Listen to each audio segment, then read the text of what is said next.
The Federal Reserve held interest rates steady on Wednesday in a near-unanimous vote, though three policymakers wanted the U.S. Central Bank to remove its bias toward lowering borrowing costs, making this the most divided decision since 1992. Chair Jerome Powell acknowledged that while the economy remains strong, prices had climbed well beyond its inflation target, in part because of the war with Iran. Inflation has moved up recently and is elevated relative to our 2% longer-run goal.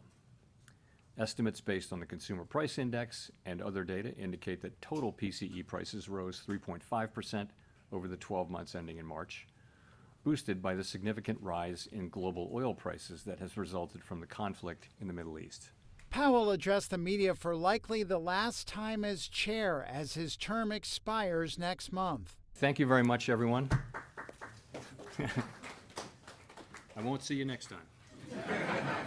President Donald Trump's chosen successor, Kevin Warsh, won the backing of the Senate Banking Committee earlier in the day and is expected to be confirmed by the full Senate well before the Fed's next meeting in June. But Powell said he will remain on the Fed Board of Governors for some time to ensure the institution maintains its independence. Last week, the Department of Justice closed its investigation into Powell, involving renovation costs for Fed buildings that had been rebuked by a federal judge, and prompted a key Republican senator to block Trump's nominees to the central bank. The Fed's internal watchdog, the Office of Inspector General, is now examining the cost overruns. Powell fought the DOJ probe in January and said it was punishment for not giving in to Trump's demands for big interest rate cuts. My concern is really about the series of legal attacks on the Fed, which threaten our ability to conduct monetary policy without considering political factors.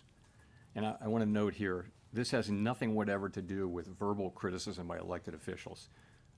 I've never suggested that such verbal criticism is a problem, and neither has anyone else here. But these legal actions by the administration are unprecedented in our 113-year history, and there are ongoing threats of additional such actions. I worry that these attacks are battering the institution. He insisted he had no plans to interfere with Warsh or serve as a shadow Fed chair and would keep a low profile.